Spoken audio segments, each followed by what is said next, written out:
Welcome! This video is about what happened to the Sun in 2020. Now, solar cycle 25 started in somewhere between October and December of 2019. So all of 2020 has been the initial build-up of solar cycle 25, and that makes it particularly interesting. Well, let's have a quick summary of what we're going to cover today. As I said, the solar minimum was in late 2019, so we've had a year of the solar cycle 25 with increasing activity, increased numbers of sunspots, flares and coronal mass ejections. I'm going to cover the activity on the Sun that happened in December. That's the magnetic activity, the photosphere, the chromosphere, the corona and the outer coronal, like I do at the end of every month. And then a little bit about what we can expect in 2021 and beyond from solar cycle 25. Let's take a quick look at the evolution of solar cycle 24. It started in December of 2008 and ended in December of 2019. So we had almost exactly an 11-year cycle. And just at the far side of this, you can start to see solar cycle 25 beginning to take off. Now on this plot, the yellow dashes are the daily sunspot number, the blue is the monthly average sunspot number, and the red is what's called the smooth sunspot number, which is smoothed over a period of like 13 months. And it's usually the peak of that determines the peak of the cycle. So you can see that this peak of solar cycle 24 occurred about 6 years after its minimum, and in April of 2014. What we have here is a plot of the number of sunspot regions as a function of time per month. Now they're color coded such that the blue regions are solar cycle 24 regions and the orange regions are solar cycle 25 regions. As I say, solar minimum occurred late in 2019.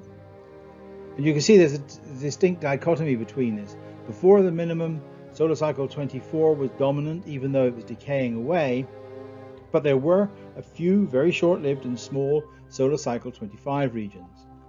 Since the minimum, the number of solar cycle 24 regions has declined and they've got smaller and shorter lived, whereas the number and size of the solar cycle 25 regions have steadily increased.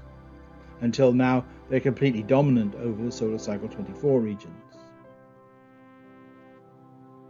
We can see a similar trend in the number of flares. This is the monthly flaring rate, and again I've color coded them. Blue here indicates solar cycle 24 C flares. That's the smallest category of flares that is considered significant. The orange is solar cycle 25 C flares, and the green is solar cycle 25 M flares. Now, M flares are 10 times larger than C flares, so they're very significant events. We've not had any X flares, which are 10 times larger again. Here's solar minimum. You can see before minimum there were no solar cycle 25 flares because the regions were too weak and small and short-lived to produce flares. There were some solar cycle 24 flares. In fact, a surprisingly large number in early 2019. But since the minimum, the number of flares from solar cycle 25 has increased quite rapidly. November of this year was quite a spectacular year where we had nearly 60 flares, including an M flare. In fact, we've had 2 M flares already so far this cycle, which again is surprising. This is a plot of the number of coronal mass ejections each month over the last couple of years. Coronal mass ejections are not the same things as flares. They occur throughout the solar cycle, but they're much more common at solar maximum than at solar minimum. Here's solar minimum. You can see it's about where the nadir of the numbers of coronal mass ejections occurs. But prior to that, there was the decay of solar cycle 24, which had a few coronal mass ejections associated with it. But since then, there's been a steady build-up in the number of coronal mass ejections, both in numbers and also in size and intensity. So this is another type of activity that we have to look out for as the new cycle takes off. Okay, let's take a look at some movies of the sun. We'll start with Sunspots in the month of December of 2020. This data comes from the Solar Dynamics Observatory HMI instrument. It's continuum channel. The film is very much speeded up, so this is 1 second equals 1 day, and the surface temperature of the sun is about 5700 degrees Kelvin. So this is one of the cooler areas of the sun, and sunspots themselves are about 1000 degrees Kelvin cooler than this. So enjoy. The thing to look out for here is that initially in the first few months of this, there is very little sunspot activity, and what there is generally close to the equator of the sun and very short-lived. As the movie moves on, you'll see more and more high latitude regions, particularly in the southern part of the sun, over this period of time. And that's the swap from solar cycle 24 to solar cycle 25.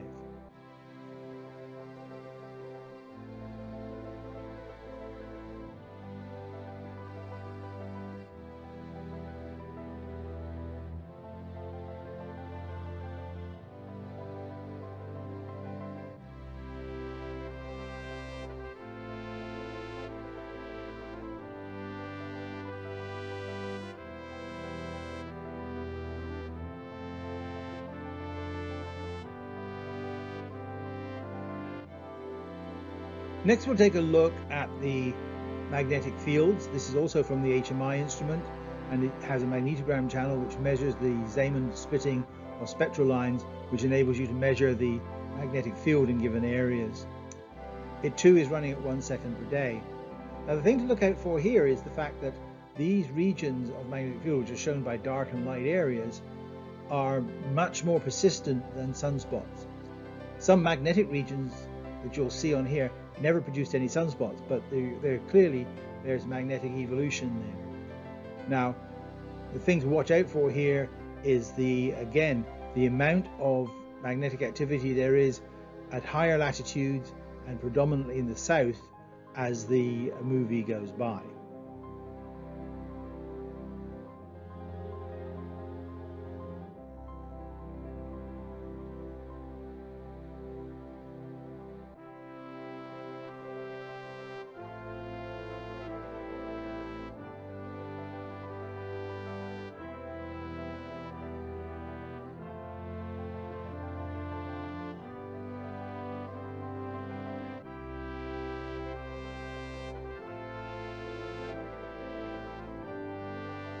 Next, we'll move out in the solar atmosphere and look at the chromosphere.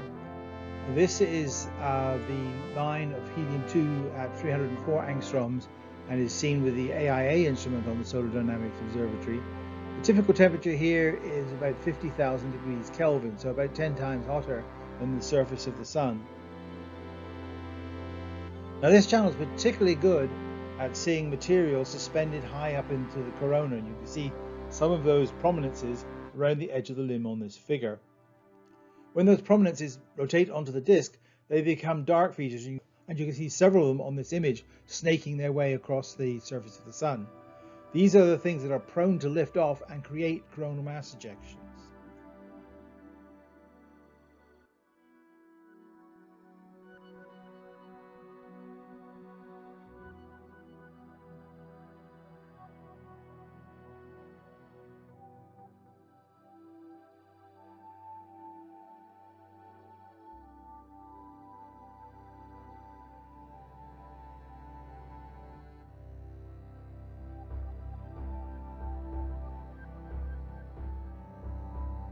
Next, we'll take a look at the low temperature corona. That means going up about another factor of 10 in temperature.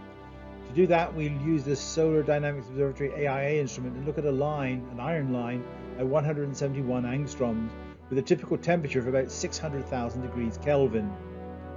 At those temperatures, the atoms are ionized, and because they're ionized, because they're charged, they cannot cross magnetic field lines, so they're trapped by the field lines, and you can use them to see the outlines of the large-scale magnetic fields. And you can see several arches and loops here that look remarkably like what you see around the magnetic field when you use iron filings to outline the field. So this enables us to see the connections within the corona, and it's these sorts of structures that when they break and release energy are the things that cause flares. So they're interesting from that point of view.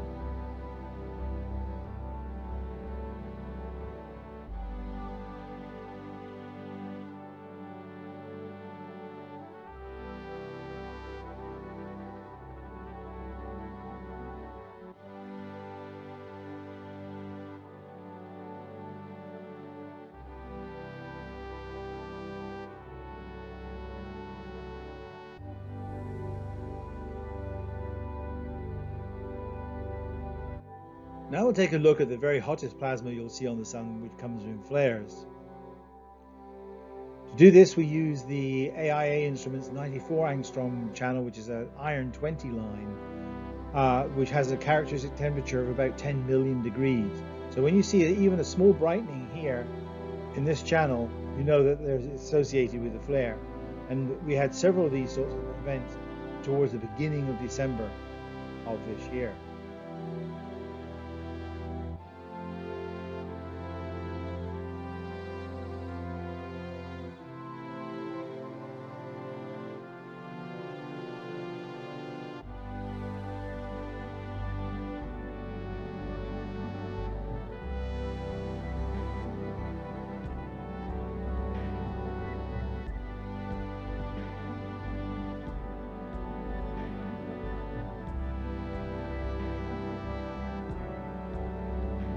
Last, but by no means least, we're going to take a look at the outer corona. To that, we go to the SOHO spacecraft and an instrument on there called LASCO. This is the coronagraph that blocks out the central part of the Sun. That's this dark circle in the middle of the Sun, which I've put a helium-2 image in the middle to show you the actual size of the Sun. And then uses reflections off or scattered light off the surface of the Sun to illuminate the magnetic structures several solar radii away from the surface of the Sun. And this is where you see coronal mass ejections. But the thing to notice here is the current corona, the bottom image, and compare it to what that looked like a year ago. A year ago, the range of latitudes that the corona covered was very narrow. But now it's much, much broader, and this reflects the emergence of solar cycle 25. The thing to look for in these movies are bubble-like structures blowing off from the Sun or outward moving jets of plasma coming away from the Sun. Those are coronal mass ejections. See if you can catch them all.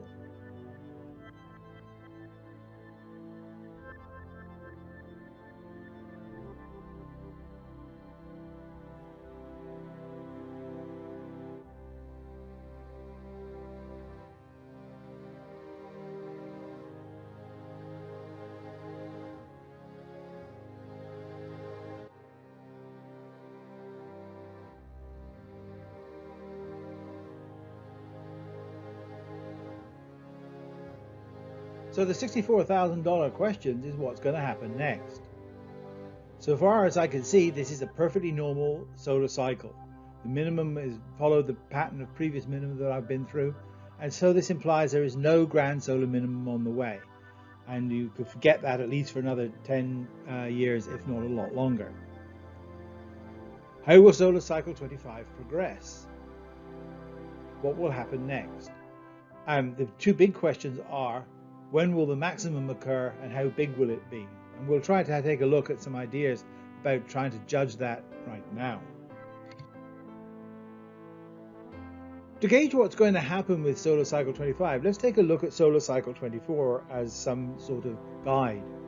As I said, the minimum was in December of 2008, and we had a fairly slow rise from that point on with a peak in 2012. And many people thought that was the actual peak of the cycle and declared it was going to be a very uninteresting solar cycle 24. However, there was a second peak a couple of years later in April of 2014, which turned out to be the actual peak, if you look at the red curve here. And then there was a fairly uniform slow decay of solar cycle 24 to the minimum point in December of 2019. Now I've marked here on the far side the monthly average sunspot number for solar cycle 25 since the minimum. Now I'm going to transfer that over to the 2008 period, where the solar minimum between solar cycle 23 and solar cycle 24. You can see immediately that those dots are rising a lot faster than the red line for solar cycle 24. So this looks like this is going to be a much more rapid rising solar cycle than the last one, and that usually indicates a larger solar cycle. There are many different mathematical techniques to determine from a series of points what the next value will be. Now, this is a sort of type of numerology and may not apply, but it's tempting to do so because it's the easiest way of doing predictions. And one of those techniques is called regression to the mean, which basically says if you have an extremely low value in a set of numbers, then the next value is more likely to be towards the average than the number that you just got. And similarly, if you have a very high number, the next number is likely to be lower, again, closer to the mean. And this is so what I've done here is I've plotted the maximum number for the 23 cycles along the x-axis, and along the y-axis is the change in the intensity from that cycle to the next one. So if it's a positive number, it was a larger cycle. If it was a negative number, it's a smaller cycle. And you can see there is some sort of trend in the data. It's not very well defined, but there is a trend. And what you could do is say the average solar cycle on this scale is about 170. So if you have a cycle that's smaller than average, say 150 or less, it says you have a 75% chance that a larger cycle will follow. And if you have a cycle that's larger than, say, 200, then you have a 90% chance of being followed by a smaller cycle. And then if it's anywhere in between, you're pretty much tossing a coin. So where is solar cycle 24 on this? So that was there. You can see the red line I've shown.